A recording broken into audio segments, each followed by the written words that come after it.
Hey, kia ora koutou whānau. Welcome back to another edition of Big Hero News. Chewy is with us.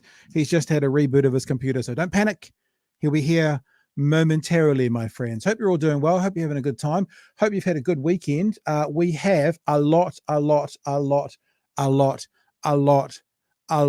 I hear an entrance bong. A lot to talk about tonight. Hey, Chewy. Hi, I shouldn't have 3 video games running on my computer in the background as I prepare for this show. That's what I've learnt. How are we going with my background grooves there, bro? Smooth jazz, very relaxing. Yeah, baby. Here we go. All right, sorry. That was a little test to make sure it was all working. How are you, bro? Good to see you, finally. Not too bad. Not too bad at all. And the whānau want to know. How's the mouth? How's the teeth? How did it all go? Well, a lot better than I thought it was going to be. I have a very skillful and understanding dentist, it seems. But yeah, I had pretty much, as you know, the entire weekend padded out for just being fucking miserable. Whole thing. Yep. And you saw me Saturday night. So yeah, no, it was pretty good. We had a bit of a, for people, we should have probably sent a message out or something, Chewy. We had a bit of a BHN Christmas dinner on Saturday night. And Chewy came around and Jason came around. You guys know of Jason as our tech guy, and some others came around who are kind of supporters and people who have been with us on this journey. And it kind of just turned into a bit of a BHN Christmas function. And it was fun. Barbecue, about 10 of us, something like 10 of us just hanging out, eating steak, having a good time, talking shit. And in fact, one of the guys who was there, Brendan, who might be watching right now, was like, this feels like a BHN in real life. And so me and Chewy sat next to each other. So everyone could look at us sitting next to each other. And yeah, it was good. It was good. Every Monday I try and do this. My movie of the weekend. My movie of the weekend that I watched is called The Holdovers. Seen it? No. The Holdovers with old Paul Giamatti, however you pronounce his name. Very good. Yeah, very good ratings on Rotten Tomato, 96, 91. It gives me the vibes of, what were those movies? Rushmore and the Royal Tenenbaums.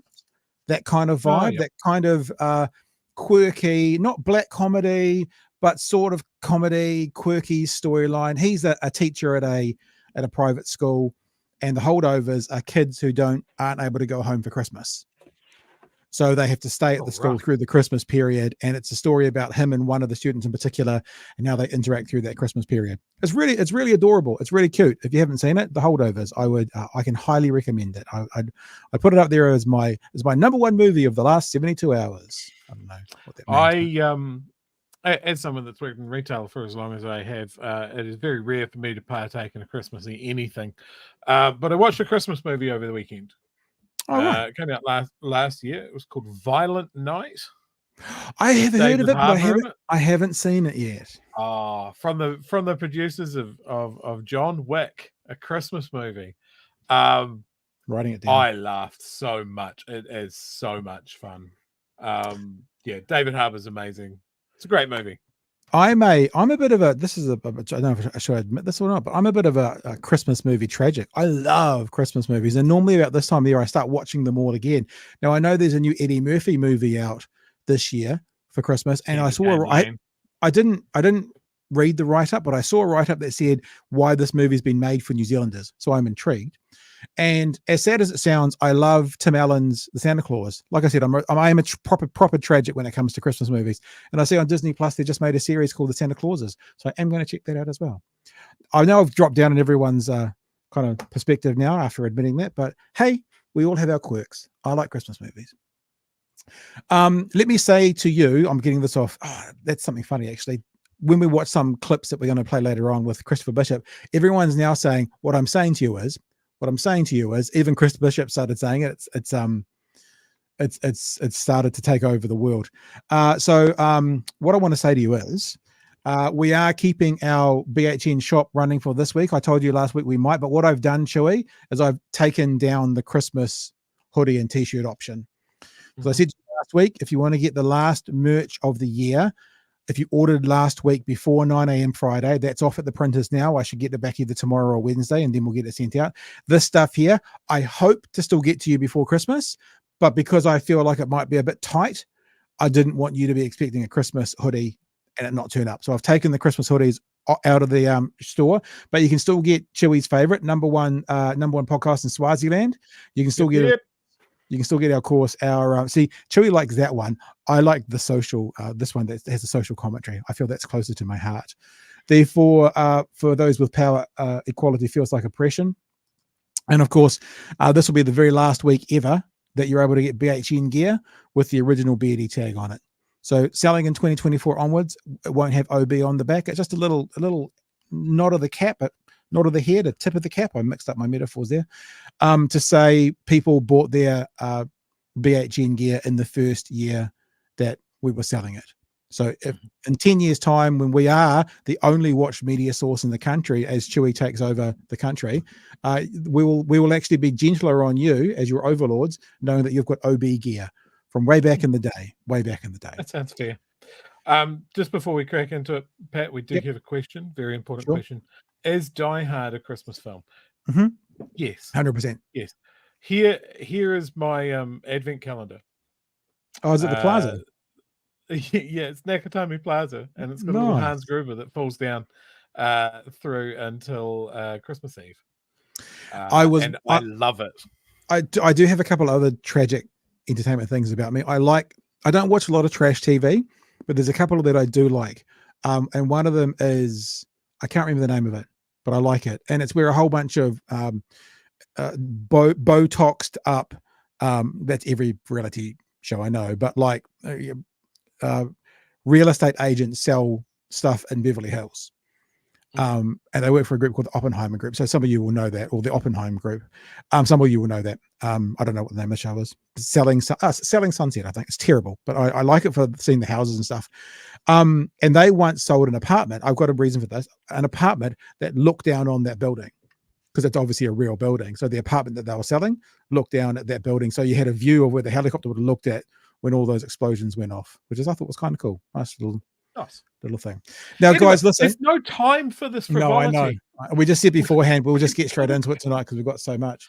So much. What we're going to do is I actually spoke to Sir Ian Taylor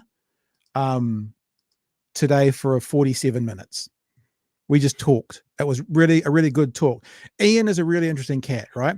You probably, even if you don't know who he is, you will know his product.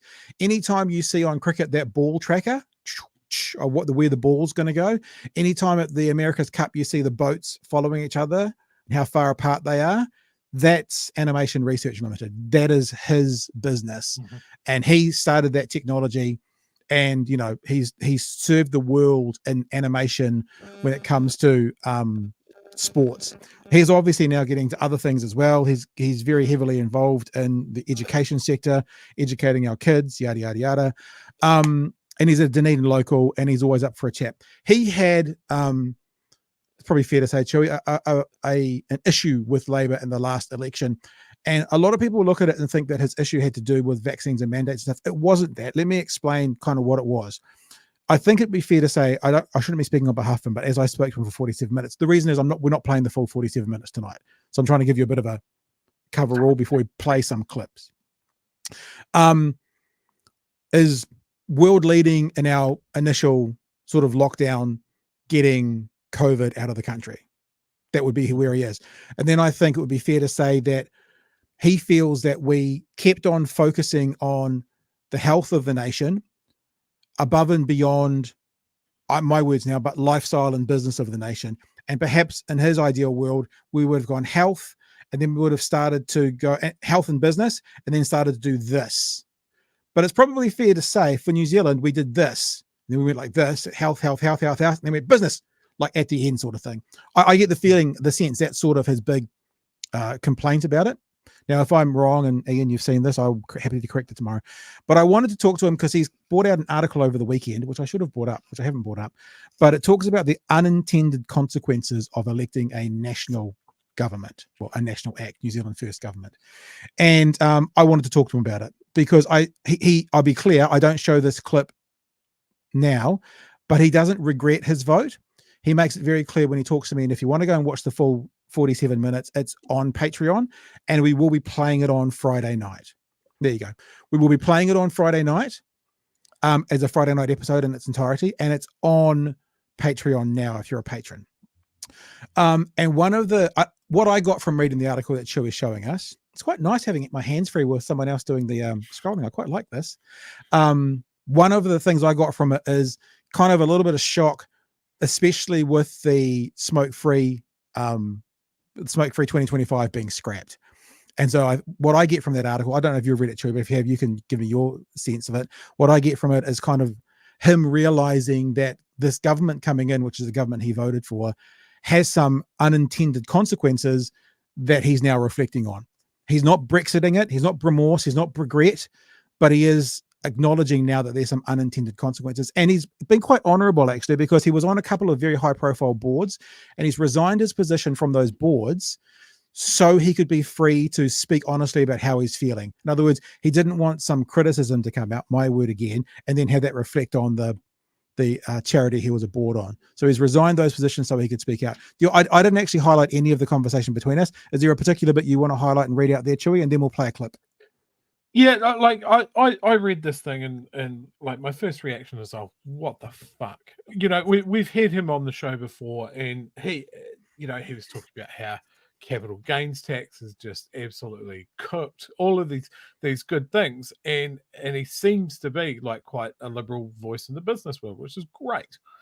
But this paragraph jumped out at me. I believe that we were about to see a government that would be open to working transparently along innovative Kiwi companies and organizations like I Am Hope, the New Zealand Product Accelerator, and many others out there who have tirelessly devoted themselves to trying to improve key areas such as education, health, sustainability, global warming, child poverty, and countless other areas where we have seen Aotearoa New Zealand slide down the world rankings from positions that we proudly once led the world in. And my reaction, like my very vocal reaction at the time was, motherfucker, did you voted for national and that was what was on your mind? Was there anything that indicated that they were going to focus on any of those areas in a positive way at all? Yeah. Well, I just couldn't get to, like, I can understand why he thought that Labour might need a little bit of a shake-up and we'll get someone else involved. I couldn't get to where he decided to put his vote. So we can answer that a little bit. And I think from having a chat with him, and I'm going to play a clip for you right now, it had a lot to do with what he thought Luxon would be like as a leader. All right. So let's play this first clip. And the first clip, the question is, why did you vote for National? Super simple. It's about 2 minutes. Have a listen.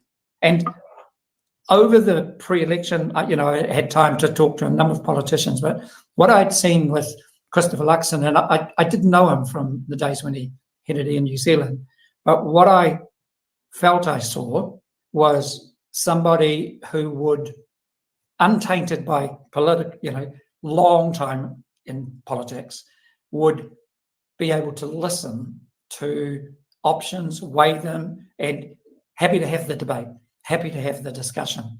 And but the thing that just took me totally by surprise was this whole gung-ho, well, first of all, the coalition discussions, and then a coalition announcement that sort of went, where did that come from? And what I started to see ideologies. My problem with the last government was that they went along ideological paths and just started applying things and changing things that the last government put in place, rather than looked at them and said, this worked, that didn't, or doesn't work out, what do we do? I've just seen it again. You know, Of course. Yeah. Lake Onslow is a classic example. Now, they may be right. Maybe it isn't the option, but they've just spent millions of dollars. If you don't know what Lake Onslow is, I'll explain that next so you got context. And I do that because I just heard the story now. They do that, and they sort of like, we don't like that idea, so can it? Actually, why don't we just step back and go, yeah, certainly a lot of questions to be asked about that. Let's ask the questions before we burn those millions of dollars that have already been spent. Yeah. But the decision's been made. Market will drive this. Let's get it out. So that's what's frustrating me, is that I thought we would be getting into discussions, and it just seems like the ideologies are being applied just as randomly as they were by the last government. So there you go, Joey. That gives you a bit of an answer. That sounds to me like that Sir Ian was more thinking along the lines of, this guy will be able to negotiate and will be able to bring it all together. That's my gut as to why it has that feeling. Now, with Lake Onslow, what it is, it did just come out in the last couple of days. So basically, it's the new government has axed the $16 billion pumped hydro scheme at Lake Onslow, which has been championed by its Labour predecessor. Energy Minister, your favourite, my favourite, Simeon Brown, said it was a wasteful project and scrapping it was part of the new government's plan for its first 100 days. This is a hugely wasteful project, pouring money down the drain at a time when we need to be reining in spending and focusing on rebuilding the economy and improving the lives of New Zealanders, Brown said in a statement. Remember that line when it comes to this. Remember that line. Very important. Yep. And so I guess what Sir Ian was saying was, like, he feels quite generous in his trust, and like, oh, I'll give him that. He goes, that might have been the right decision, but the thing that's frustrated him is they've done no analysis of it, no research of it. They haven't, gone and sought experts or anything. They've just made the decision because of ideological differences, and that's, I guess, where his frustration is. I'm going to talk about education shortly. But do you want to jump in for a quick 30 seconds before we do? So I do want to talk a little bit about Oslo and where it is, and I guess where they've cancelled the work is basically, at the moment, the work that's been done is a feasibility study, almost like a business case. And the idea with Lake Oslo is it's not going to be a normal hydro lake. A lot of the time, the hydro lakes are just mainly about flood control more than power generation. So they're constantly like spilling their water over the top. The idea was to use that spill and put it up on a high lake that would just sit there untouched until we had dry years.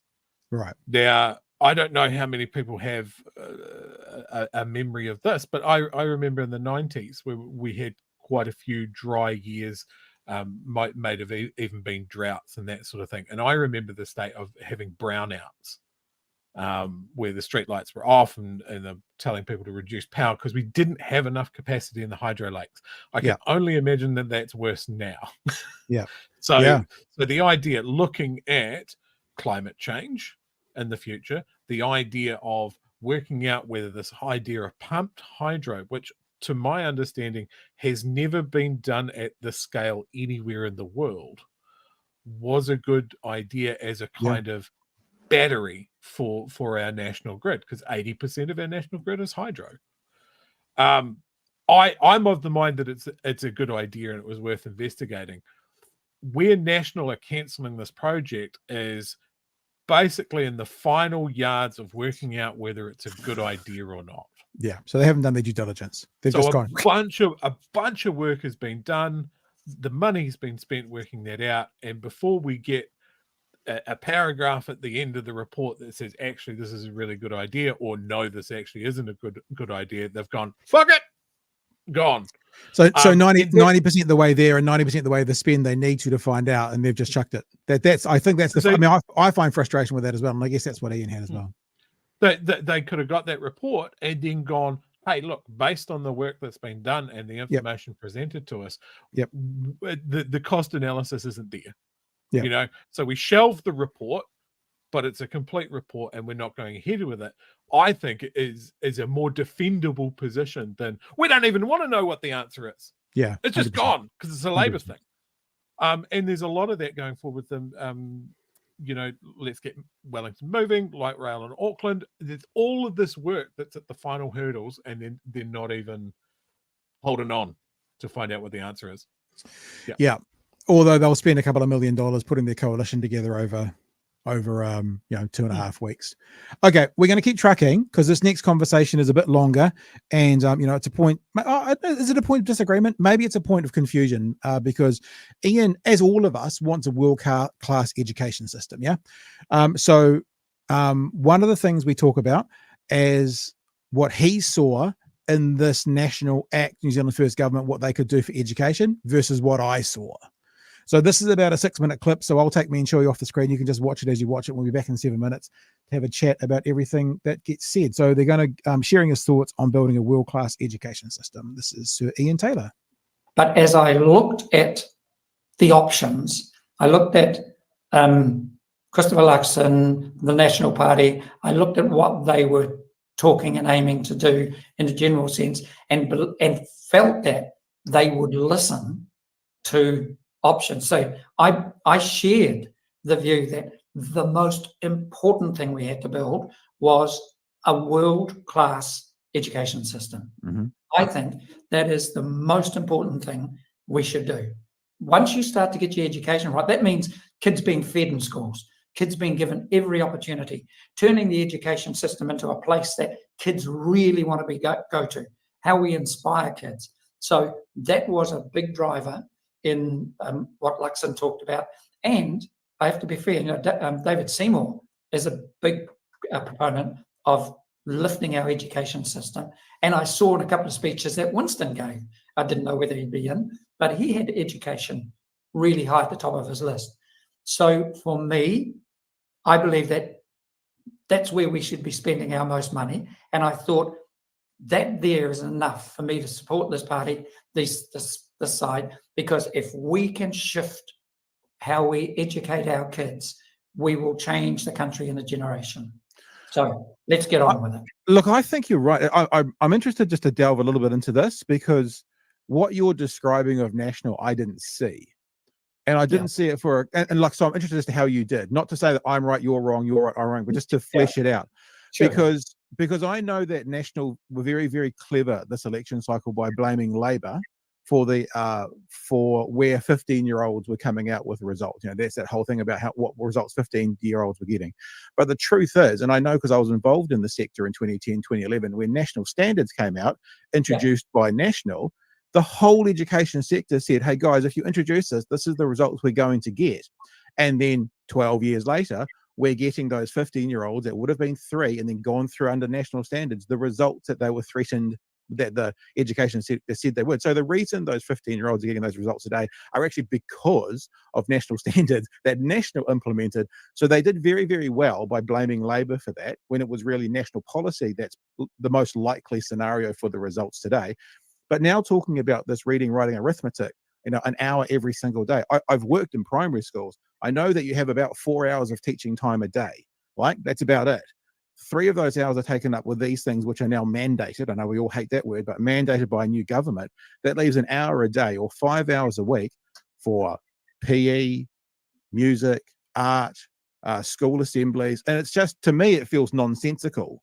So I agree with what you're saying about we want our education to be number one. 100% on board. But when I look at what National's offering, I kind of go, that's not it. That's school of the 1950s. And kids like me who are dyslexic, kids like, who are in that kind of divergent head space that don't quite think the same, that use their hands, they're gonna, like in the 1950s, become the obsolete generation and fall through the cracks. I'm interested how you did see that when I saw completely the opposite. And I agree. So first of all, let's actually take National and Labour out of the discussion, and let's start talking about politicians. Sure. So it was politicians who brought in national standards. And I can still remember my son, Sam, who is profoundly deaf. And he was just about to go into secondary school when that came in. And, I mention him because he went through an education system. To this next year, he will be a vascular surgeon. So we did some amazing things. But I remember Sam saying to me, Dad, I'm worried about this new system for schools. Ben will be able to rort it because he's clever enough to do that, his younger brother. Fortunately, the younger brother had another characteristic, and that was that he was always going to get A's. So, but I mean, even as a young kid, everyone saw that back in those days. But let's put that to politicians, because I've had a huge involvement with the education system over the past 3 or 4 years as we've launched this Mātauranga platform into all schools and so I've spoken to thousands of teachers, and again, not Labour, not National, politicians. Sure. Politicians have failed to give teachers the resources they need to do this job properly. So, they've sort of passed the buck off. They go, here's a whole lot of money you can use. You decide how you use it. And so, Pat Newman up in Whangarei, Northland, they use it to feed the kids. They open 8 kitchens in schools and bring the grandmas in to do that. Now, the school in Parnell doesn't need to do that. So there's no logic, there's no system everywhere. For me, and even now, I would speak at teacher conferences after the past Minister of Education would get up and speak to them. And nearly always the conversation from government asked, said something like, we have spent 160 million more this year than any other government in the past. And that's where they go. That's their measure of doing their job. We spent this money. And I would always get up and, a hall of 1,500 teachers. And after she'd gone, I'd open by, well, that was great news about the 150 million. Anybody in the room see any of that? Yeah. And nobody had seen it. So again, I agree entirely with everything you say, and what I had hoped about, and apolitical, just take it away. Sure. We need to have, as voters, remember, we are the people who put these people in Parliament. Mm-hmm. And when Luxon got in, I texted him a little text and said, well, you got my tick this year. I will measure the KPI in 3 years' time. And the KPI, key performance indicator, isn't one they give us, it's one we set for giving our vote. So there you go. Part 2, Chewy. That's the conversations around education. I get the sense that, I guess I can kind of empathize with Ian, because what I think I've got a bit of kindredness to some of what he's saying to do with, I've had criticism from many on the far left about this in the past, that I'll talk to anyone about anything. And the vibe I get from a little bit is, we need to talk about this. We need to get the conversation going. We need to not think about the left and the right, but the people making this work. Now, I'm not saying that anyone else is going to agree with that, but I sort of get it, at the very least, where Ian's coming from with that. But yes, you, sir. I'm with him with his areas of concern, but again, his solution is fucked. Like, I just don't see how you can see that these are problems. You can see, like, he's going, politicians caused this problem. And like, people in the chat are echoing this as well. They're going, yes, motherfucker. National politicians caused this problem. It's I don't see how he can identify these problems correctly, work out what he thinks are some of the solutions, and take it to the next point is, I'm going to give my vote to National. Someone who has the background of absolutely diddling education.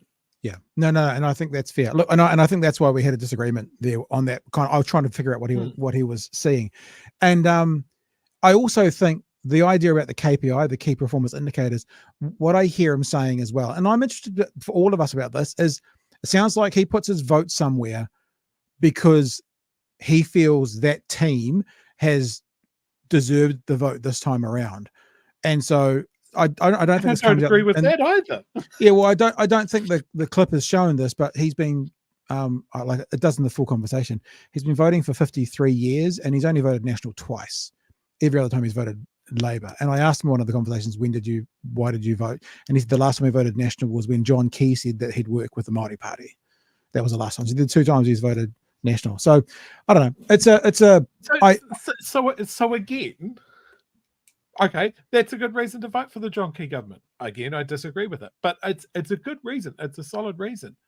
I just can't see any correlation with the things that he sees that are wrong, the things that he sees are real focuses, because I agree with all of the things that he's saying about what we need to focus on, right? Yeah.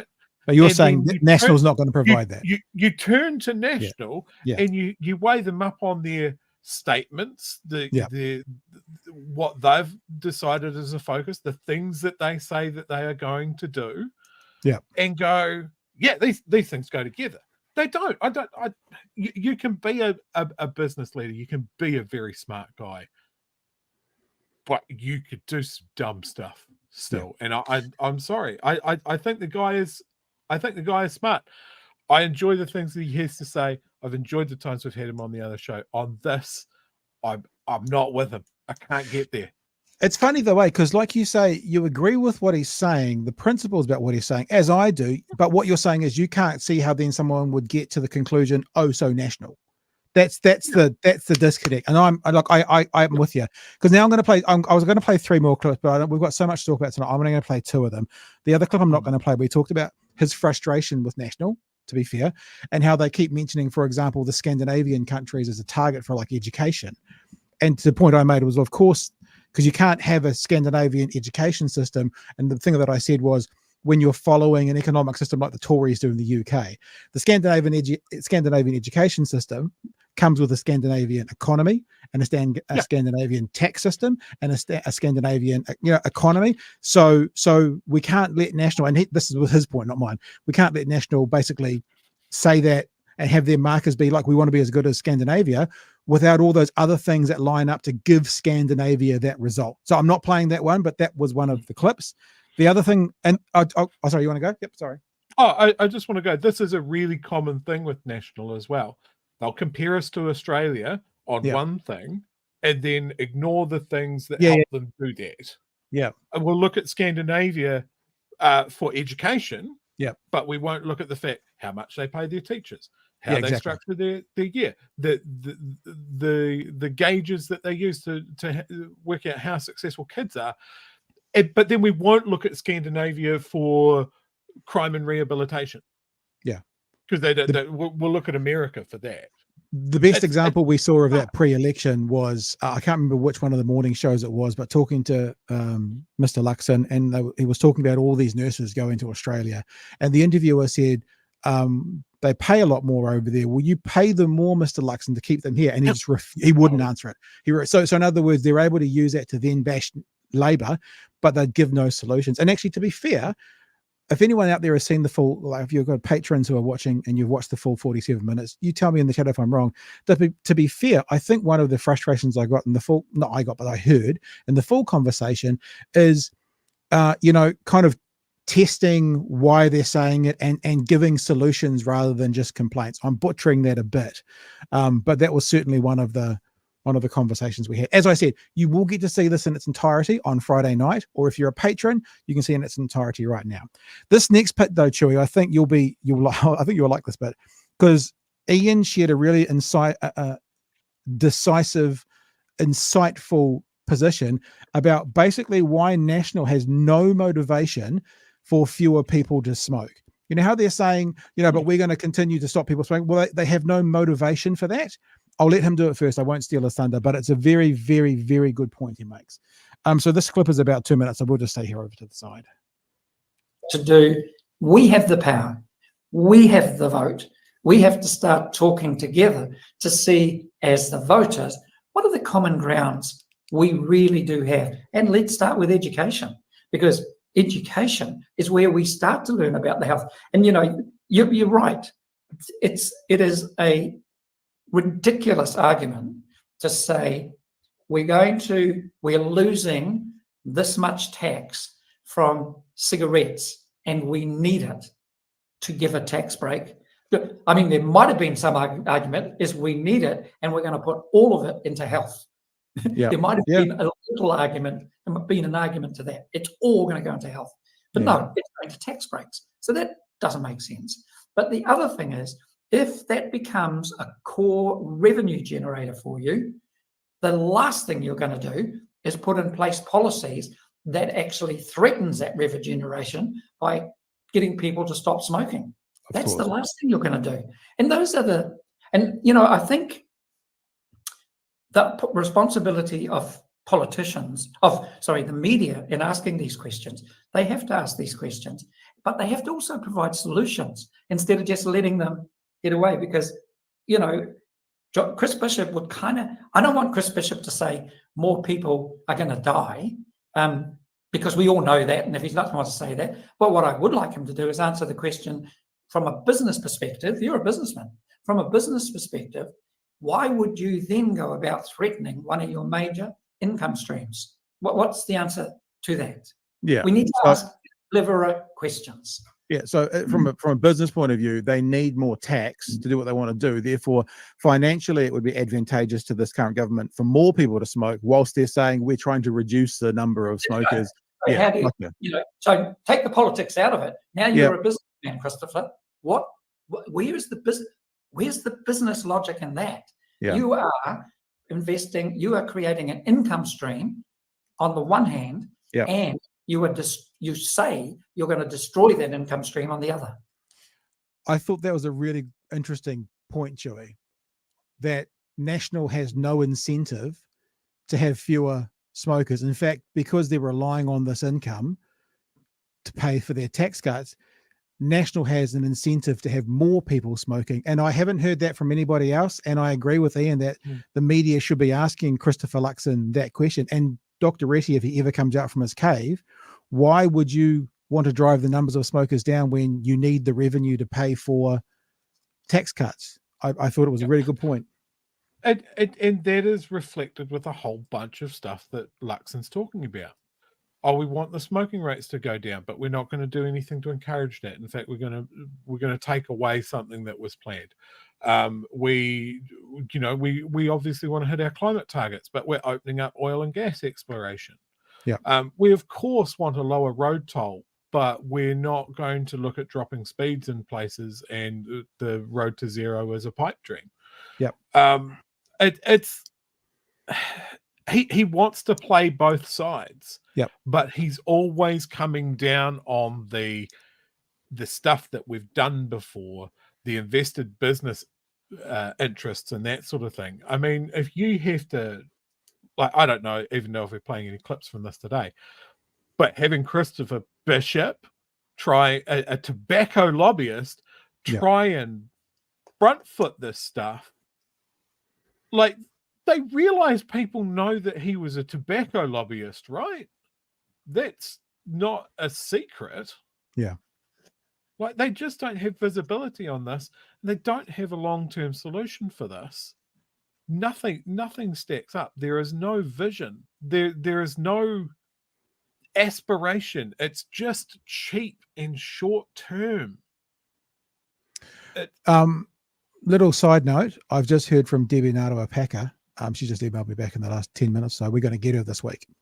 So we're having a chat with Debbie on one of the upcoming nights. Last conversation with Ian, and I respect that some people in the chat want less of him at the moment. I respect that, but this is probably one of the places he can add a context that no one else can, because he was on the board for New Zealand On Air. He was in the boardroom for New Zealand On Air, one of those places. So he knows how it operates. So he was incensed with what Winston Peters had to say. So I just wanted to give him a chance as someone, the only person who's ever going to see this episode, who was actually in the boardroom of New Zealand On Air, how it operates, why he was so incensed, and his response to that from someone who's been there, as to do with Winston Peters saying that NZ On Air or the government was bribing media outlets. That is probably the most dangerous. And a lot of people go, "That's Winston," but that is incredibly dangerous. It is anti-democratic. That fund. So, I think he uses it because it's a nice cheap shot at the reporters standing there with the microphones. But what he was actually doing, the reporters there, none of them had any power over that fund at all. But hang on, just so we're clear for the audience, none of the reporters there were recipients of any of the funds. The fund didn't go to TVNZ 6 o'clock news or Newshub 6 o'clock news. It went to things like Q&A, or it went to the Masterton newspaper. The 6 p.m. news on both channels have no New Zealand on-air funding. So actually saying it to those people, they're not their companies might be recipients of it for other things, but they are actually they don't get any of that PIFJ money. Yeah, and we know that. It's kind of not important because that just gets down to nitty gritty, because you've then got those people go, oh, this bloody left-leaning piece. So the opportunity that he really gave to us was he just accused independent board members on New Zealand On Air, of which I was once one, of bias, of being bribed. I think because the only way people got money was you applied to this completely independent board who looked at the proposal and then gave money to that proposal. So nothing to do with the reporters, had nothing to do with the applicants. What he was doing was accusing a government board for taking bribery, and that's unacceptable. And if I was on that board, I would have expected that I would have been able to speak up and I would be able to challenge, because for me, that is close to libel. Yeah, defamation, libel, yeah. It's defamation. That's defamation, because I know on that board, we were really, really particular about how that money was spent.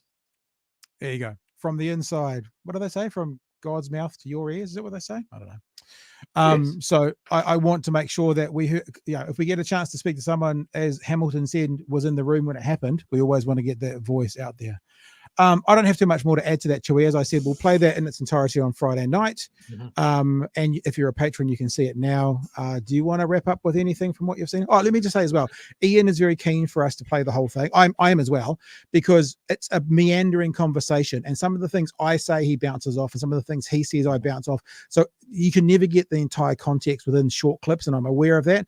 But we can't do 47 minutes and 3 or 4 other stories in a show. So the whole show, that whole interview will come on Friday night or on Patreon, and that means on Saturday morning it'll be on YouTube as well. Chewie, you guys aren't ready for BHN 240-minute hour. I'm just saying. Look, there's a couple of things I want to touch on. First on, there's been a couple of comments of like, oh my God, why are we listening to this guy?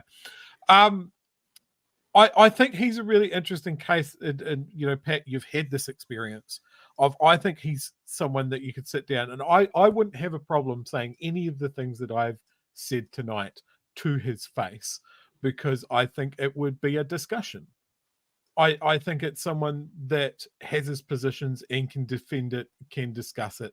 Fine. He's not someone that's entrenched, right?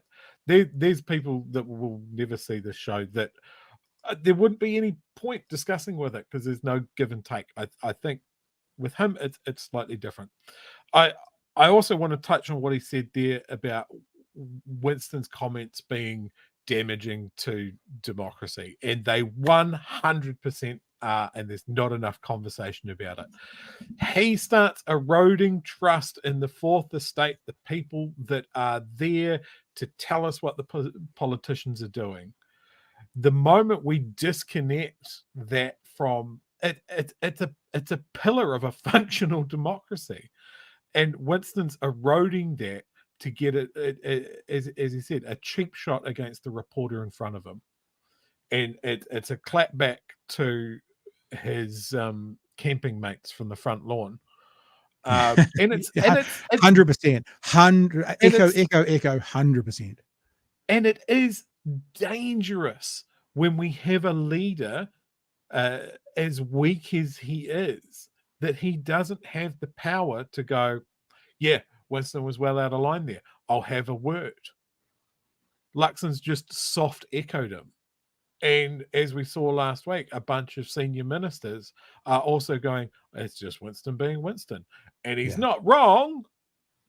Fucking hell. Yeah.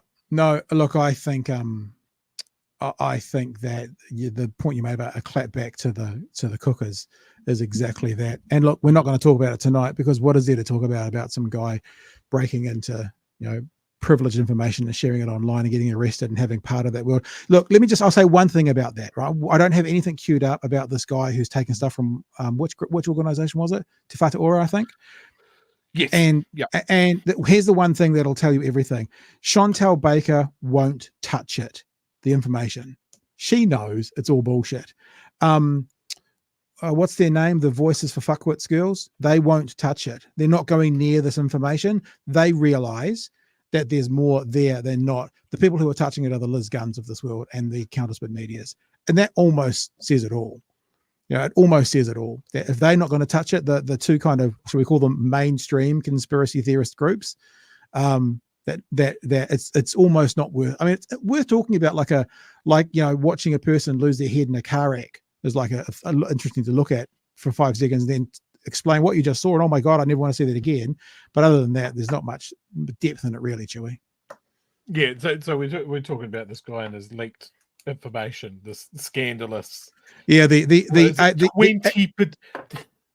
Did you know, chat, that 20% of the New Zealand population, a full 1 million people, have died?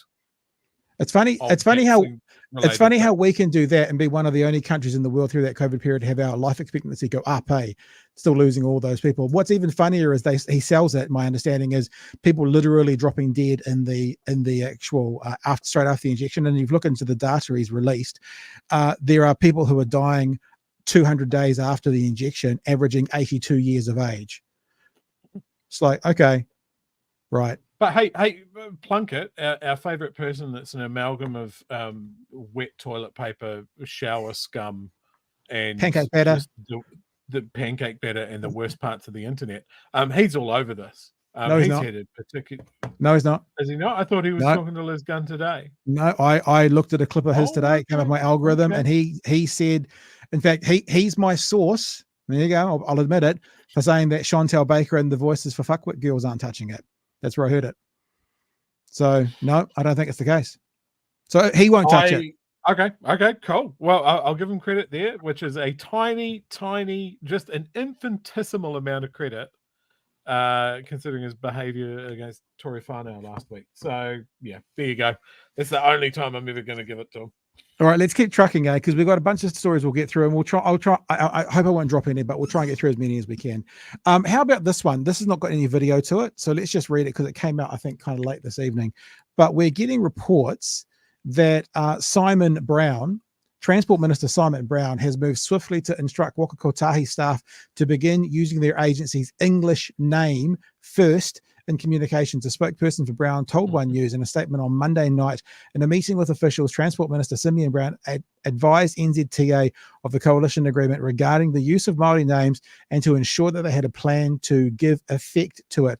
As part of its coalition agreement with New Zealand First, the new government had agreed to ensure all public service departments had their primary name in English, except those specifically related to Māori. And as we all know, if David Seymour has his way, there will be no government departments who are specially related to Māori by the end of this term.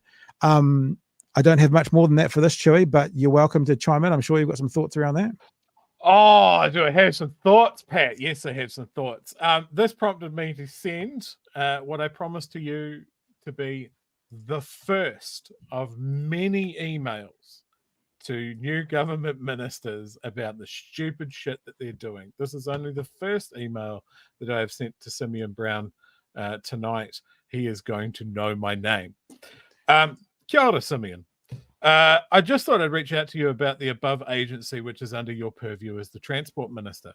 As someone of strong Scots and Irish heritage, I would like to strongly voice my opinion that as a citizen of this country with the intellectual flexibility to make new neural pathways and learn, the geographical knowledge to know where I am on the planet, and the historical information to recognise that English speakers were not the first people in this land, Waka Kotahi, the New Zealand Transport Agency, was not something that ruined my day every time I saw it. You yourself, as someone that has been photographed so many times awkwardly pointing at potholes, must know There are many more important issues to spend Waka Kotahi, the New Zealand Transport Agency's time and money on than a rebrand, because some fragile souls start crying and pissing themselves when they have to learn a new word. How about a rework of road user charges to better reflect the vehicles on our roads? Heavy freight does exponentially more damage to roads than private cars, so get them off the roads onto rail or get them to pay their fair share. Everyone knows that road user charges need to change with more EVs on the road than ever before, so get to work on that, eh? Give owners more transparency about it. More important than worrying about the odd kia ora or ngā mihi in an official email, eh? Mā te wā. I like the chef's kiss at the end. And remember, for people who aren't quite clued up, this is one of their 100-day plans, right? This is what Simeon Brown's talking about, right? Changing that to that. This is the important things. The important first things. order of business. First order of business for Simeon Brown to get onto, to change that Waka Kotahi, New Zealand Transport Agency, to this New Zealand Transport Agency, Waka Kotahi. You know how they keep talking about outcomes and all that sort of stuff? Chairs around as well. It's just so pointless. It is so pointless. I've seen jokes about, well, the next thing will be the All Blacks will do the haka in English. Paula, you're so on the ball here. I just want to acknowledge this. Would you like the email sent in today as well? The reason that I didn't do that is, look, I am a learner and I'm a slow learner, and to be honest, I just learn bits and pieces. I try to get my pronunciation right and I fail sometimes, but that's all it takes is just a little bit. Just learn a little bit. That's, it just, like, place names are important, and just not freaking out at the presence of another language. Like, anybody that has left this country knows that there are so many places where there are multiple languages on signage. There are multiple ways that people say hello and thank you. Just learn a little bit, show a little bit of respect. And I think that's the thing that's really pissing me off about this whole thing, is I think we've made progress in the last 20, 15, 10 years to get better at this and to show a modicum of respect for something that exists only here. And then the first order of business when these guys get into power is to do a bit of disrespect for no material gain. It's just disrespect. Chewy, if you email that email to bighairynews@gmail.com, Paula, if you do want to do that, you email me as well, bighairynews@gmail.com, and I'll send you a copy of, I'll cut the text off from Chewy's email and I'll send it to you and you fill your boots, love. How about we do that, Chewy? Yes, absolutely. But this is the thing about, look, just emailing, right? These guys obviously hear from people that this is a button issue for me. I don't know, like the Māori on the name. I don't know what a kia ora is, and blah, blah, blah. They need to hear from people like us that want it, that this is something that is important to us. And it took me 5 minutes to shit out that email and fire it off and CC Chris Luxon into it. So that's what I'm going to do. Every time that there's something this ridiculous, the other one that I sent to him was about the Lake Onslow thing. They need to know that people are paying attention to this sort of stuff. So do that. You don't even need to leave your house. I think as well, and I was trying to find that, but here it is here. I'll see if I can bring it up, my top tweet. So the reason I think that we are, the majority of people actually support Te Reo and Māori in and around the community was in July of this year, my top tweet was that tweet that I did. Can I bring it across? Here it is. I'll bring it across onto the screen. This was my top tweet from July. This is the biggest tweet I've ever had. This one here. That says, I'm so angry. Just picked up my daughter from a suburb in Dunedin and I saw this sign. I have no idea what it means. Where am I? What is that big building with the playground? Why are there always kids here at 3 p.m.? Can someone please help me? That went 150,000 times. So that says to me that it's not really a silent majority. It's just a majority think this is utter nonsense and stuff. That's enough for me. So, now look, we're gonna keep trucking, but first let's just say, because we don't want to get past these super chats who have actually put something in for previous stories. KPIs, key performance indicators. The Nats must have been super careful to avoid articulating measurable objectives, says Peter. And Peter, thanks so much for the super chat, $5 here. And Nick decides to give himself a $5 super late fee because he has let down Felix Ducat. Thank you for the $5 super chat, Kookie. We appreciate that. Right. I feel like kicking National when they're down. It's just what I feel like doing tonight. So let's have a look at this story. If you haven't seen this one yet, Labor had a promise to bring in what they are calling the app tax. And what it meant was that if you're using Uber or Uber Eats or Airbnb, there'd be a 15% GST levy on that. And one of National's promises was to scrap that tax, Chewy. But guess what? They need more revenue. So they're not going to scrap it. So let's just say the Airbnb industry, part of the real estate industry, who gave them lots of money before the election, won't be very happy with them right now. Another of National's campaign promises is on the scrap heap. In opposition, the party had vowed to kill the so-called app tax, which saw companies like Uber and Airbnb forced to pay GST. But now, to help pay for its coalition promises, the tax is staying. Business correspondent Katie Bradford has details. Have you ever wanted your Uber trips or food deliveries to be more expensive? No? Well, that's too bad. Labor's new app tax is going to make all those prices go up. There were social media ads, email marketing campaigns, memes, media releases and petitions. A full-scale campaign promising to scrap Labor's so-called app tax. Up to 15% more on every Uber ride you take. But now it's here to stay. We're really disappointed at National's backflip on this previously rock-solid pre-election commitment that they would repeal this tax. This is going to make the tax system more complicated, and it runs the risk that Kiwis are going to be paying more. The tax imposes a 15% GST charge on service apps like Airbnb and Uber. It's estimated it'll bring in $47 million a year in revenue.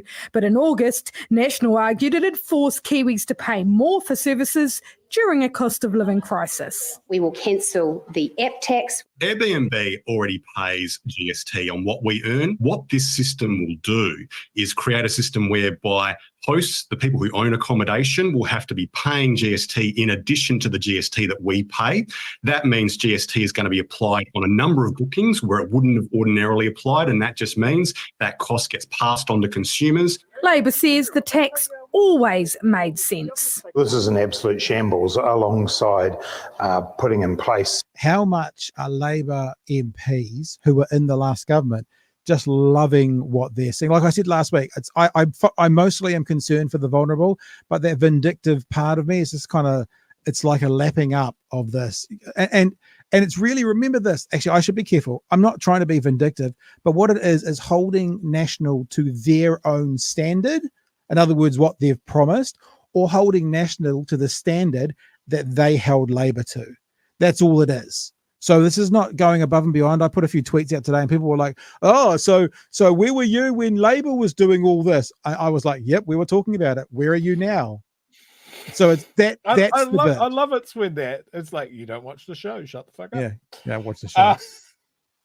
Yeah, we'll just you want to? We'll just get to the end of Grant, and then you can share your words of wisdom. So tax cuts funded by more people smoking. We now have a backflip. So now it'll come into force in April as planned. Our absolute priority is getting more money into the bank accounts of working people. They're scrambling around looking for money in every corner. If I were a National voter who had voted for them on the basis of their policy program, day by day, I'm seeing that fall apart. 1 week into the job, the finance minister left to swallow a dead rat. We campaigned on a tax package that had other sources of revenue in it.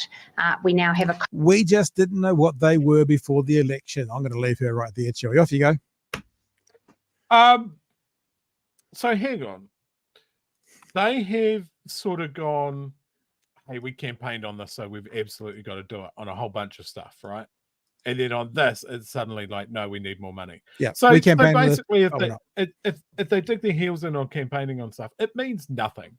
It means nothing. Second of all, Airbnb guy can suck a fat pole. Like, Jesus.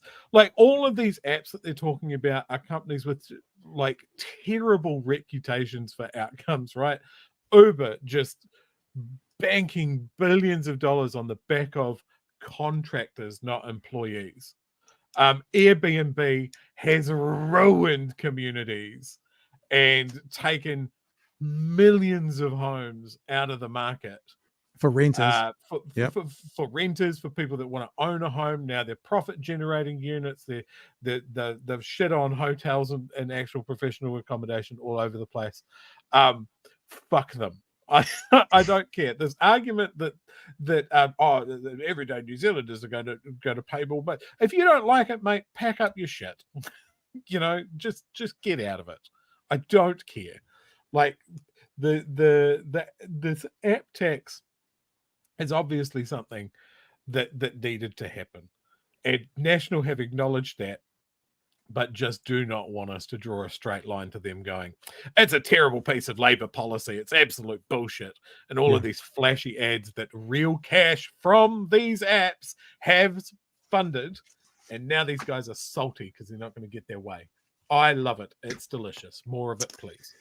Okay, let's give you some more of it right now then, shall we? Let's give you some more of it. JK has actually, I made a mistake on Twitter today. I looked at a percentage profit, and I said that National was out by 97% when it came to how many cigarette stores there'd be in Northland, because it was 1 instead of 35. I should have said they were only 3% correct, because actually if they were 100% out, that would only be another 3%. So JK saying they were 3,400% out towards their mini budget. So let's go and have a look at Please Bish on the weekend television shows where Mr. Jack Tame delves down and deep into two things.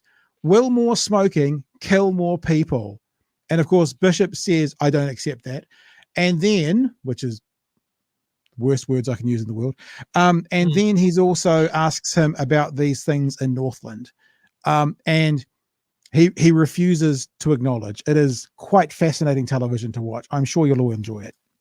In your first 100 days, you will repeal those smoke-free changes. Compared to business as usual, do you accept that those changes would have saved lives? No, I think the evidence is not. No. Sorry. In case that no wasn't clear enough. So stopping smoking, do you concede that those changes would have saved lives? No.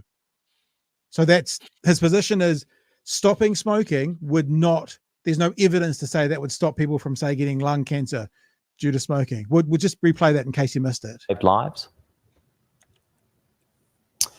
No, I think the evidence is not there on that. I was just thinking, Chewy, you know how when you run to the end of the cliff and you fall off it 100 meters down, right? And you run to the and you fall off 100 meters down and you die. If we stop the people running and jumping off that cliff, do we think that would save lives, or do we need some evidence for that? No more people jumping off the cliff, please. Well, we've got a big high fence up now that they can't climb over. There's no more people jumping over that cliff. Will that save lives? According to Chris Bishop, no. I haven't seen the evidence for that yet, would be his response.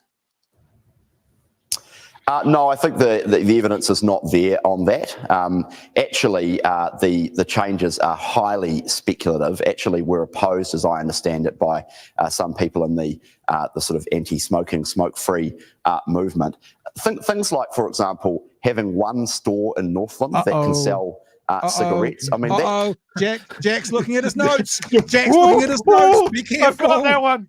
Jack's looking at his notes. Be careful, Mr. Bishop. Store would have to be Fort Knox. It would end up being targets of ram raids and theft and crime. And the idea that just having one store in Northland won't lead to a black market in tobacco and cigarettes. Where does that one store in Northland come from?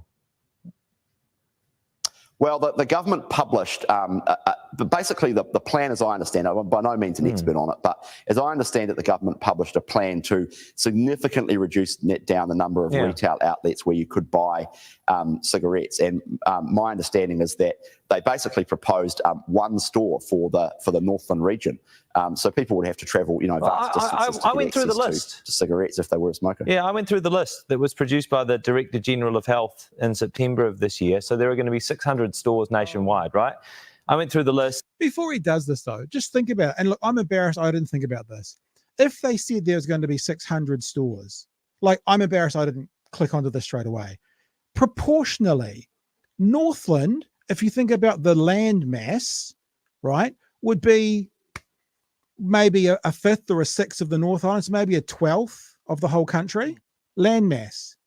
Population, they'll be a lot less than a 12th because it's pretty sparsely populated. But to think that a 12th of the country would have 1/6 of 1% of the stores makes no logical sense. So I'm a bit embarrassed. I missed out. I didn't think through it logically, but if you just seen the new hashtag we're going to go with now, Jack's looking at his notes. It's what he's doing right now. The Director General had to consider population, smoking rates in different parts of New Zealand. By my count, Northland would have 35 tobacco outlets.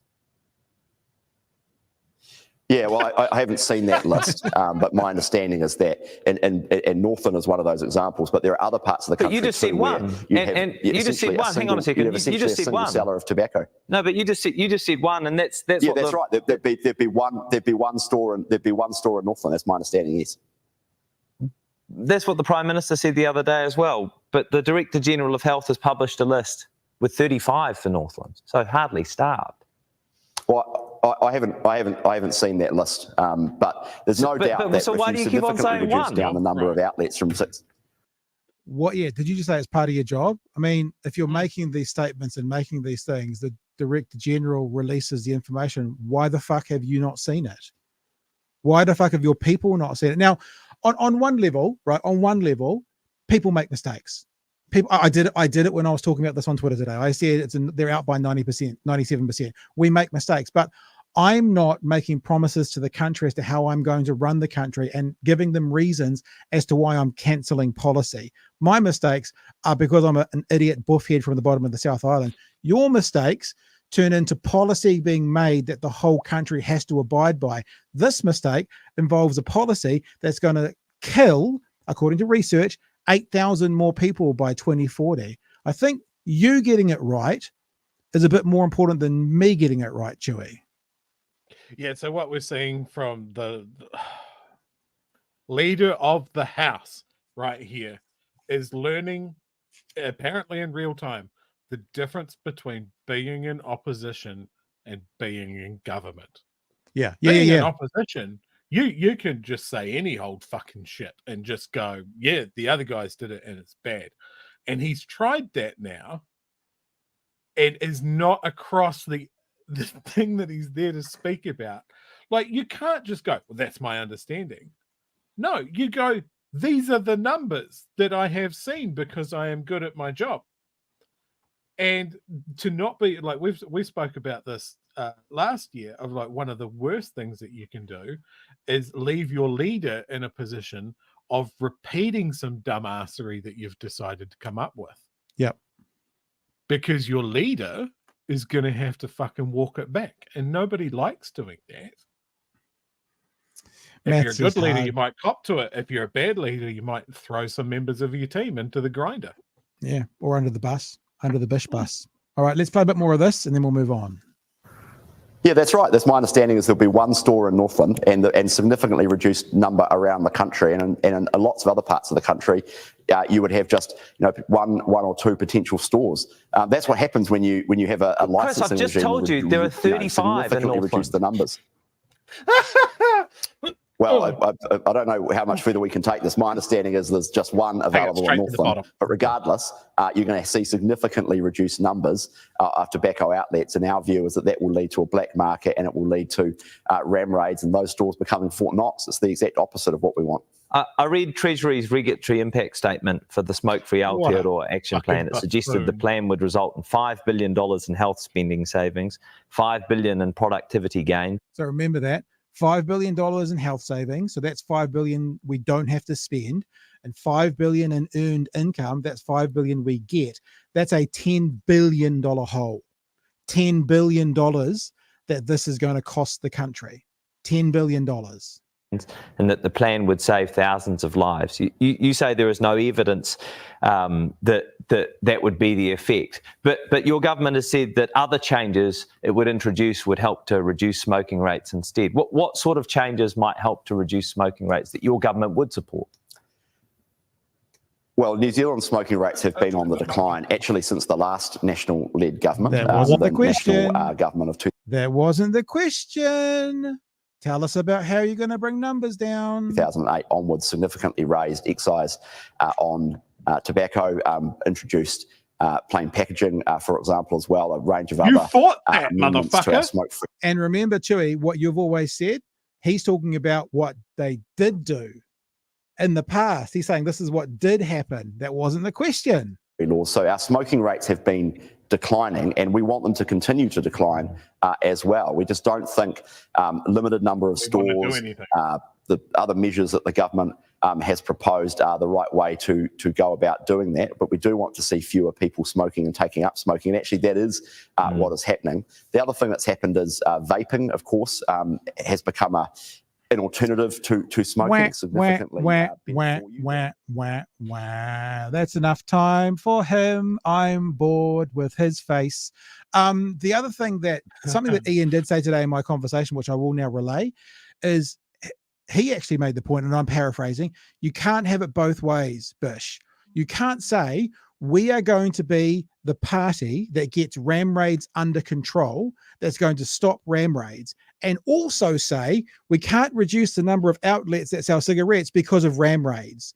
You can't have it both ways. If you're the party that's going to get ram raids under control, then you can't use ram raids as an excuse for not doing something, Chewy. Yeah, absolutely. There are so many holes, so poorly defended positions. Like, that was like sending a 5-year-old out to fight Mike Tyson. That was embarrassing. But let's take some of this apart, right? Let's start with this. Plain packaging fucking won't work. Yeah. It just won't work, Pat. Yeah. Tobacco giant Philip Morris claims plain packaging won't affect cigarette sales, but may infringe on intellectual property rights. Company spokesperson Chris Bishop spoke to TV1's Q&A yesterday in response to fears of legal action now in progress in Australia. Mr. Bishop does not think changing packets will work. There aren't any studies to suggest that plain packaging will work at stopping people taking up smoking. Now, that is the same as saying getting rid of cigarette advertising in sports won't make any difference. Putting health warning on packaging won't make any difference. Putting the age up won't make any difference. Increasing the price, you're just increasing the cost of living crisis. None of the actions. These cigarette companies, they don't want anything to change. These guys knew that their product was deadly for decades and did nothing about it. Fuck them and fuck everyone that speaks for them. Chris's other position there is that we can't have that because of the black market. Okay, cool. You've just stumbled into an argument for legalizing cannabis again. Like, if that's the reason that we don't want a black market, cool. Follow that thought. And then if it's about ram raiding and crime, it is easier to protect and defend and monitor fewer locations. Yeah, of course. So you could turn it into Fort Knox and they wouldn't get in. But remember as well, really important, right? Ben Udan, who we talked to last week, his full interview is now available on YouTube if you haven't seen it yet, talked about what National has done, and excuse me while I'm looking at it on my other screen over here, says it's turned smokers into, quote, an expendable source of revenue, right? Because they are going to die, but they're going to pay taxes to the national government so they can give tax cuts. And remember what we were talking about earlier, National has zero incentive to reduce the number of smokers because they need that tax take. They've actually got an incentive. Nicola Willis has got an incentive to have more smokers because then maybe she can do her tax cuts and she won't have to resign her position as finance minister like she promised. Now, I want to show you one more thing, which is actually what happened once they finally admitted it, because there was one thing that Newshub said, which I found particularly interesting. They told Mr. Luxon on Thursday about this. but they haven't changed any of the way they're talking about it since today. So Newshub informed the National Party on Thursday that they were wrong, but they were still doing it through the weekend. Have a listen. Idiot. We think it's wrong, for example, to have a single store in Northland. You've got one store in Northland that would be a magnet for crime. It's just obvious that we don't think having a single store in Northland being a target for gangs and driving into a bigger black market is actually a good idea. You get the picture. Newshub put Luxon right 4 days ago. There you go. But even after Newshub pointed out the real number was much higher, Luxon's number 3, former tobacco lobbyist Chris Bishop, was repeating the same line today. It'd be one store in Northland, that's my understanding, yes. Whoops. Then hours later, this embarrassing admission. Yeah, we've got that wrong. How wrong? Well, the Ministry of Health's own stats available online put it differently. Actually, there's about 18 in rural Northland, if I remember correctly, and there's about 17 in other in identified towns across Northland, so about 35 in total. The government needs to stick to the facts, stop using untruths and tobacco industry talking points to justify the repeal of the smoke-free laws. Now, I wasn't going to include the Alicia Verrill comment there because I thought, they're just having a stab back, but I left it in because the point she made about tobacco talking points, big tobacco talking points, I thought was quite important to get in there, Chewy. Look, I think it's really important when we talk about anything to do with tobacco with this government. You've got Chris Bishop, who's a former tobacco lobbyist. We know that the Taxpayers Union was set up by his father, who also worked for the tobacco industry and has been absolutely pivotal at chipping away at the government the entire time. Sorry, Pat, I just want to use this image. It's just objectively funny. Oof. It's pretty it's horrific as well. It's the only time that cigarette warning pictures have caused an increase in purchases of smoke, just for someone that wants to complete their set. Can I just bring one other thing to the floor as well? Because remember last week, one of the big concerns about money from the government to the media was the appearance of a conflict of interest. Now, surely a former tobacco lobbyist from the family of tobacco lobbyists talking about tobacco has an appearance of a conflict of interest. So why aren't National applying the same standards to themselves? Remember I said earlier, I'm not just going off on National. I want to apply the same standards to them that they've either promised to stick up to or that they would apply to Labor. This is the standard they've applied to Labor because remember, they were all saying, we don't think the media's done anything wrong, but the appearance of it to the public makes it so that it shouldn't be happening. Well, what about this, guys? What about this? All right, we've got more to get to, guys, so we're going to keep trucking because now that I've just heard from Debbie, I'll try and get her on a live show, okay? I'll try. She's asked, come back to me saying, when do you want to come on? I'll try and get her on a live show, and if I can, you guys will be able to talk to her, Debbie Narawapaka. It's always dangerous. We used to have this written rule in radio that you never tease the guest that's coming up because they never end up coming on. But I think we got a good relationship with Debbie. She'll come on. Let's have a look what was announced today about what Te Pāti Māori are planning. Major rush hour disruption tomorrow with Te Pāti Māori planning protests in 17 North Island locations. It's in response to the coalition government's proposals to remove references to the treaty from laws, change smoke-free legislation and return public sector names to English. And as political reporter Lloyd Burr explains, the party's MPs are also planning a protest in Parliament. Nationwide Action Day is what it's called on Te Pāti Māori's TikTok. Who's ready to hit the streets and protest like you've never protested before? That's Kiri Waititi, Kaulira Rawari Waititi's wife, putting out the call. To all of our Māori influencers on social media. The party's calling for people to join the revolution. Tomorrow is their first hit out because MPs swear an oath of allegiance to King Charles at Parliament's official opening. It'll start at 7 a.m. with protests in Whangarei, Albany, Hobsonville, Bombay, Hampton Downs, Rangiriri and Ohiniwai. Tauranga and Rotorua have action planned too, and there's Tokoroa, New Plymouth, Hawera, Whanganui, Palmerston North, Masterton and Porirua. In Wellington, they plan a protest above State Highway 1 going into the city. This is the most racist government that we've seen in decades, in a very, very long time. Hana Rāwhiti Maipi Clark telling the Hui Luxon's government is attacking Māori from all sides. There's nothing that they're not attacking, so we need to hold that front line very, very strong. Are you prepared for wave after wave of these protests over the next 3 years? Well, no, because I think we're going to demonstrate to Māori and to non-Māori across New Zealand that we are focused on outcomes.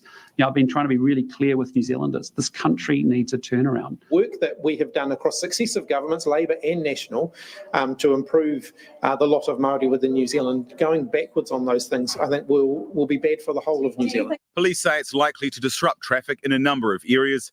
Motorists are advised to plan ahead to mitigate any disruption. Then there's the issue of the parliamentary oath. All MPs must do it, but like Hone Harawira in 2011 and Rawiri Waititi in 2020, Te Pāti Māori is refusing. No one from Te Pāti Māori were picking up their phones today, but in a statement gave this rationale for their oath snub.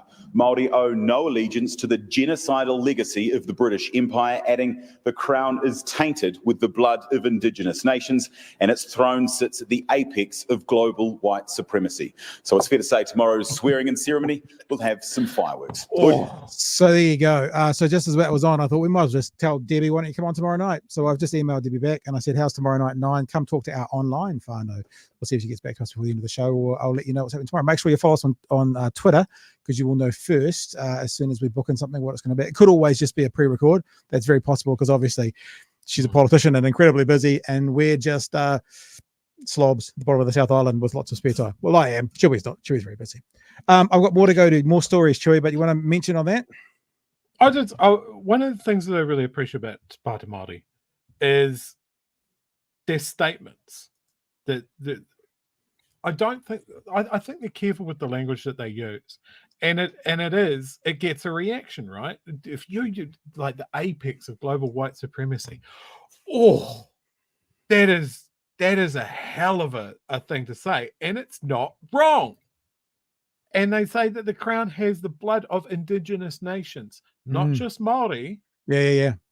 Everywhere they touched on the globe, terrible outcomes for Indigenous people. And you might not like that. That might make you feel a bit yucky, a bit uncomfortable, but it's not wrong. So, if you're a white person that goes, oh, that's a bit strong, feel that uncomfortableness. Let it baste a little bit and actually have a fucking think about it. Pick up a history book. Headline on the Herald right now, talk to, not walked over. Te Pāti Māori President John Tamihere says up to 1,000 vehicles will join a car koi, like a koi. So actually I've got John's number as well. Maybe I'll give him a tinkle. Maybe we'll do a Te Pāti Māori week or something. There's actually one really big story that we could probably do a whole show on tonight, and we're not going to give it the credit tonight, so we will come back to it later in the week. And that is because, I am joking when I'm saying we're dancing on the graves of National, but probably the worst story for them today was that their cabinet has started leaking. 2 weeks into it, and the National cabinet has started leaking. Remember, every time Luxon says, no, that stays here. Well, within 2 weeks, it started leaking. And National promised to follow advice and follow research. And when it comes to the fair pay agreement, they seem to be following Business New Zealand. Have a listen.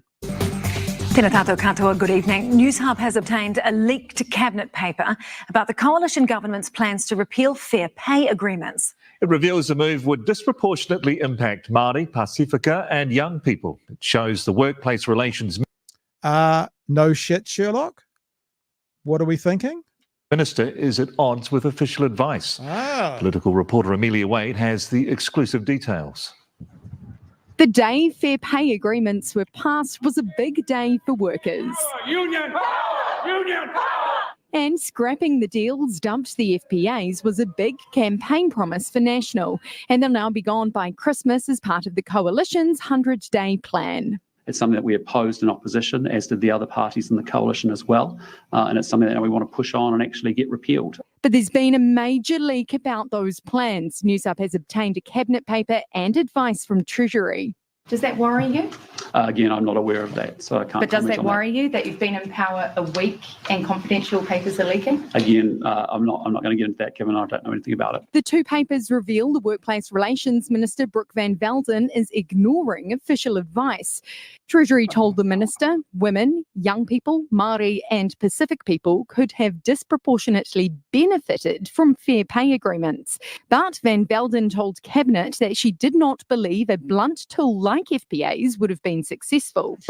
Can I just say, and I don't want to be disparaging and said to be a misogynist or anything, but what the fuck does a 31-year-old know when these people who have been doing this all their life, I mean, any 31, male, female, anyone, who's never had to go through these kinds of problems at the work or on the factory floor or whatever has to go through, to actually say that she does not consider that a blunt tool? Who the fuck are you? What experience do you have to make that kind of statement when the experts are telling you, this is this example. We don't have to accept when a minister or any politician says that water is dry, that it's actually dry. We know that it's wet. The experts know that it's wet. Stop fucking trying to tell us that it's dry. And this has been leaked. I would love to know who by. And obviously there are some people inside that cabinet who do not agree with the direction that this is going to do to young people and minimum wage workers, Chewy. Yeah. Like, expert advice and advice from departments is incredibly important for MPs because they don't necessarily have a background in what they might be looking at from a portfolio point of view. Like, you bring up her experience. It's important, right? Does she have any direct experience with fair pay agreements or contract negotiations or workplace stuff? No, but that's what she's dealing with. So you would hope that someone in that could acknowledge, hey, look, I have no direct experience here, so I will listen to people that do. I will look at the official advice I'm given, and then as a leader, make a decision based on that. And here it seems she's going diametrically away from that because that is what her party stands for. It's a nightmare. And if that is, like, this was one of my concerns when we saw that an ACT MP was in charge of workplace relations. And this is the big driving thing behind something that I was saying last week. Just to remind you guys, join a fucking union that we are going to be dealing with. And it's hard to take workers' rights back from a place where they are now. But it certainly seems like advances in workplace relations and fair pay and things like minimum wage increases and that sort of thing, the brake is on. Like, she is going to lock that shit up. And as much as they talk about the cost of living crisis, if we're looking at wage freezes or, hey, look, we're not going to put up minimum wage this year or that sort of thing, you can guarantee that these supermarkets are still going to be crying inflation. The banks are still going to be holding their interest rates up, and you're going to be paying more for your groceries, your mortgage payments, your rent, everything else. But I'm sorry, minimum wage increases. Business doesn't like that, so we're not doing that this year. Is what we can look forward to. I also think, I'm looking up because someone said in the chat she was an economist. I wouldn't say she's an economist. She got a Bachelor of Commerce at university, Bachelor of Arts, Bachelor of Commerce. She worked for lobbying firm Exceltium, and then she was a lobbyist and a staffer for ACT. So here's another example of the right always screaming about these lifelong politicians who have never experienced anything in real life, who have never had a real job, who gone straight to university into politics. Hello, this is basically it. That's a straight pipeline to a right-wing political party. I mean, she graduated in 2016, and she was working in 2019 as a staffer and a lobbyist for the ACT Party. Just again, holding them to their own standard.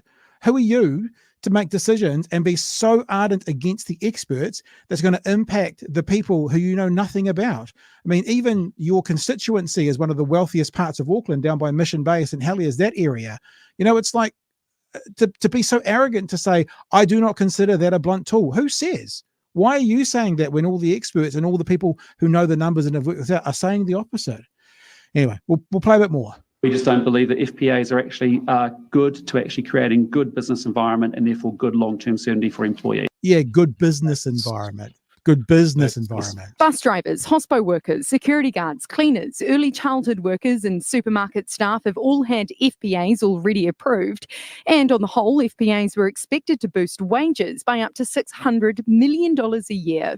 Hundreds of thousands of workers, and the officials' advice is that we're talking about. I was going to stop this, but there's one really important part to hear, and that's to hear about who the government said they consulted with and who was really consulted with. Just listen out for that. Hundreds of millions of dollars overall would be lost from them. The leaked Treasury advice said some employers stood to benefit from repealing FBAs as they now face lower wage costs.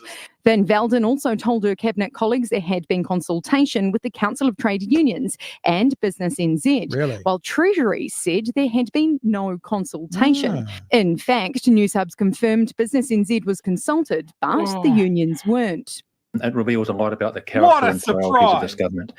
In a cost of living crisis that they said they were going to resolve, they've deliberately gone after the wages and conditions of poor and vulnerable workers. We don't think that it actually adds value, adding costs to businesses that ultimately lead to higher prices and more inflation. And I'm sick of your face again, so you're going away. I am sick of your face again. So there you go. They didn't talk to Treasury, and they said they talked to the CTU when they didn't, but they did talk to Business New Zealand, Chewy. I am shocked. Absolutely shocked that that's what it is. Like, join a union. I think there's a couple of songs. There's a couple of songs I could play about joining a union. I think it's a good idea. Look, I was talking about this with some workmates of mine, right? Look, I work in an industry and for a business where I don't have to worry about a fair pay agreement, but the idea with joining a union, and this will come up a lot if you talk to anybody on the left of the spectrum, is it's not necessarily for you. It's solidarity. It's making sure that those people, and look who they listed, like nurses, care workers, bus drivers, supermarket workers, people that work in hospitality, fast food and retail, all these guys that are usually minimum wage. Now, if you're someone in there and you're trying to negotiate your contract and your pay rate with a massive corporation or a much bigger entity, who do you think has more power in that negotiation? Do you have the army of high-priced lawyers? Do you have to worry about them paying their rent, so they've got to come up with a quick agreement? No. So you join a union and you have more people at your back. You have all the people in the jobs like you that are trying to get the same thing. And that's one of the many ways that we can regress the power imbalance, that the people in the middle, Luxon believes in us, the squeezed middle, the low and middle income earners. That stuff makes a difference. Chris Luxon doesn't give a shit about you. So you're a bumper sticker. You're a slogan. This is also the time that Labour in particular, but I won't say the left in general because the Greens are there, but Labour in particular, remember we were advising them to do this 18 months ago, that Labour in particular can go, yes, National, you can have the CEOs. We will be the party of the factory floor workers. We will be the party of the low to middle income workers. That's where we'll sit ourselves. We don't care about the CEOs anymore.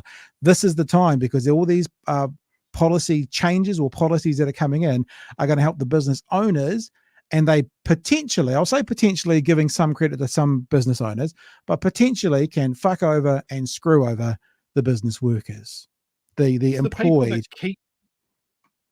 That keep this country going. Yeah. The people that do the hard work, the people that deliver things, the people that cook the food, that clean the things. I think that we're going to leave it there for tonight. I could go on and show you another story about how now National is going to ruin our fresh water, planning to roll protections back. That's going to happen and all that stuff. But is it because of the dairy industry again?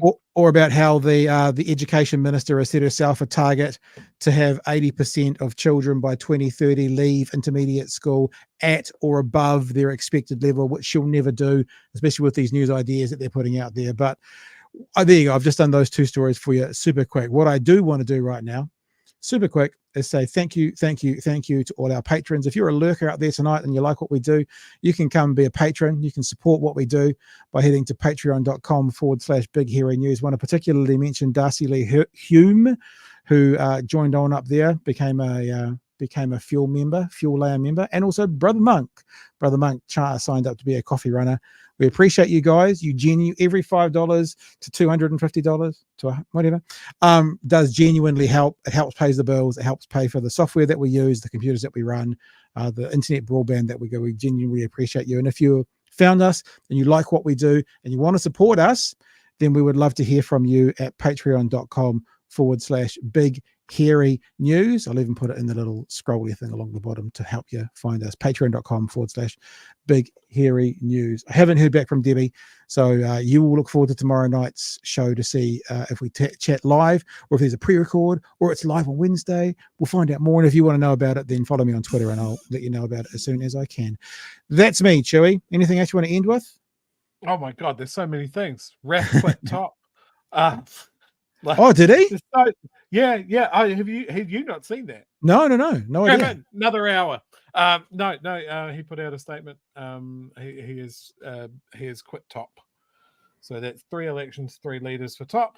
Because I guess because of the result. All right, fair enough. So no angst. No, I don't think angst, but I think just an analysis of what he's done and how he's done it and that sort of thing. I think he probably realizes he made some mistakes there. We got a couple of comments here. Paul Cook, who I think is the originator of the fact that Brooke was mentioned as an economist. She was introduced as an actual economist by an actual convicted fraudster in an election debate sponsored by Big Tobacco, hosted by Bomber. Mr. Frodo here says, commerce is how to run a business. Economics is how you run a country. Those things might be different. There might be different things. Who knows?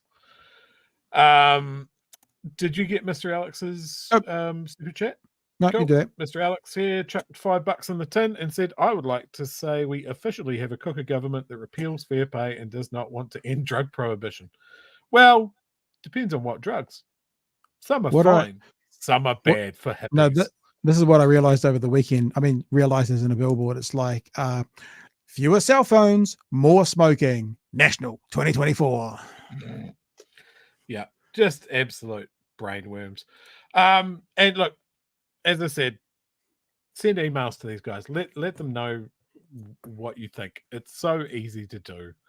Maybe they won't see it, but I'm sure some intern is marking down a smiley face and a sad face for every email that gets sent in.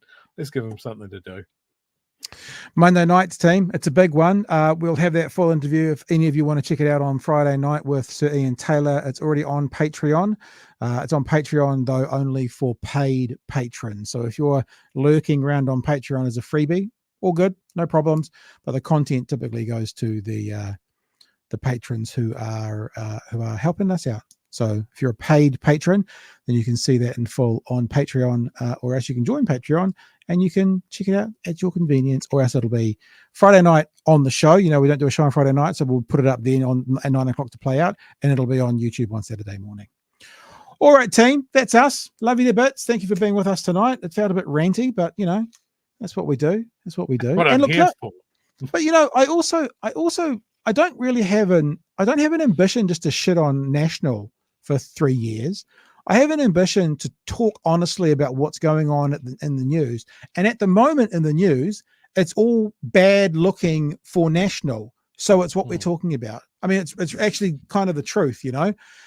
So if you're a newbie and you kind of go, who are these left-wing woke tards who are just, it's like actually whatever's in the headline news and whatever we find interesting, we'll talk about. At the moment in the headline news, it's like National doing bad things, National making mistakes, National got it wrong, and we can't control the news cycle. All we can do is share with you our perspective on that news cycle. So we spent a big chunk of time this year shitting on Labour for being cowards. It's very true. All right, team, love you to bits. Remember, come back tomorrow night, bring a friend, and we will see you from 9 p.m. for another edition of Big Hairy News. Stay safe. See you tomorrow.